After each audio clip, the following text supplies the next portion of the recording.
Hi hello good morning రైతు సోదరులకు. మీరు చూస్తున్నారు భీమన్న టుడే టమాటా రేట్స్. ఈరోజు 2వ తారీఖు 1వ నెల 2026 జనవరి. ఈరోజు శుక్రవారం. ఈరోజు మన అనంతపురం టమాటా మార్కెట్ రేట్స్ అండ్ స్టాక్ ఈ వీడియోలో తెలియజేస్తాను.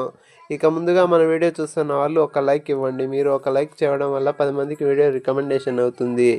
ఇక మన అనంతపురం టోటల్ స్టాక్ తీసుకుంటే కనుక 70,000 ప్లస్ బాక్సెస్ వచ్చింది. 70,000 ప్లస్ బాక్సెస్ వచ్చింది. ఇక మన అనంతపురం సూపర్ టాప్ వచ్చేసి 600, 580, 560, 550 రూపాయలు. ఇక ఫస్ట్ రకం వచ్చేసి 420, 450, 500, 550, 570, 590, 600. ఇక సెకండ్ రకం వచ్చేసి 250, 300, 350, 400. ఇక థర్డ్ రకం వచ్చేసి 50 రూపాయల నుంచి స్టార్టింగ్ 50, 100, 150, 200. వీడియోతో కలుసుకుందాం.